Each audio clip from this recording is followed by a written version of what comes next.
पुष्कर जी ने शुरुआत की थी छठ के लोकगीतों के साथ। हमारे साथ स्टूडियो में पंडित अरविंद शुक्ला भी हैं, वान्या आर्य जी मेरे साथ इस वक्त जुड़ चुकी हैं और साथ ही साथ अलंकृता जी भी हमारे साथ जुड़ चुकी हैं। आप तमाम खास मेहमानों का बहुत बहुत स्वागत है। शुरुआत आप ही से अरविंद शुक्ला जी, इस बार का छठ पर्व किन मायनों में बहुत खास है?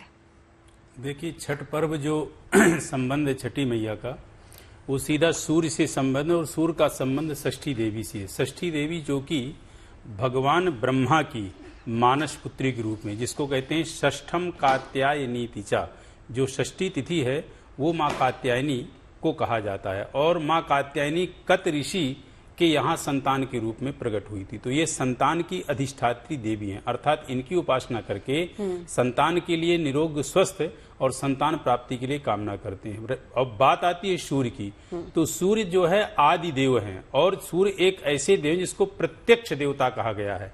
और सूर्य को जो है पूरी सृष्टि का जो है चक्षु कहा गया है। सूर्यो अजायता चंद्रमा मनसो जा तस्चक्षो हो सूर्यो अजायता। चंद्रमा मन का यदि कारक है तो सूर्य आत्मा और चक्षु का कारक है। तो इसमें सूर्य के अर्घ का विशेष महत्व, यदि महत्व पूरी षष्ठी मैया की पूजन में कहीं है, षष्ठी देवी की पूजन में है, तो वो महत्व जो है सिर्फ और सिर्फ सबसे ज्यादा सूर्य को अर्घ का महत्व है, जो ढलते हुए सूर्य से उगते हुए सूर्य को जो है जल देने का। बिल्कुल। और सूर्य का प्रॉपर मंत्र है जिससे कि अर्घ देना चाहिए, ओम एहि सूर्य सहस्रांशो तेजो राशि जगत पते अनुकंपय माम भक्त्या ग्रहणार्घ्यम दिवाकरा। और बाकायदे तांबे का पात्र हो, उसमें गुलाब का फूल हो, उसमें आपका जो है चावल हो और उसमें जो है थोड़ा गुड़ डला हो, फिर आप सूर्य को अर्घ दें। और परिक्रमा लगाना ना भूलें। सूर्य की 7 परिक्रमाएं होती हैं, अर्घ देने के बाद 7 परिक्रमाएं। और ये ढलते और उगते सूर्य दोनों के टाइम जब भी अर्घ देना, इसी बात का ख्याल रखना कि परिक्रमाएं 7 होनी चाहिए। परिक्रमाएं 7। अलंकृता जी, अब आपके पास आते हुए छठ पर्व की क्या महिमा है?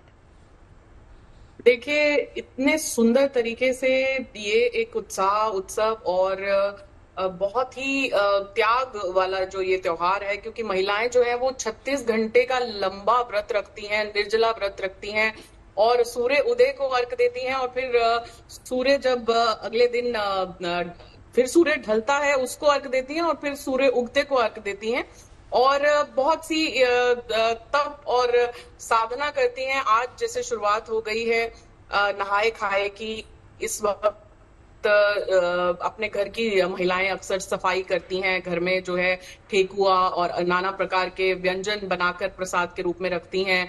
और बहुत सारी जो मिठाइयाँ फल जो हैं वो सूर्य को अर्घ देते समय उन्हें अर्पण भी किए जाते हैं, इस मनोकामना के साथ कि उनके घर में सुख समृद्धि रहे, उनके बच्चों की जो है वो दीर्घ आयु रहे। और आज जैसे नहाए खाए का ये पर्व शुरू हो गया, 4 दिन तक ये पर्व चलेगा अब। और कल जो है वो खरना है। खरना के समय जो है महिलाएं व्रत अपना रखती हैं और उसके बाद फिर अर्घ देने का समय होता है सूर्य को।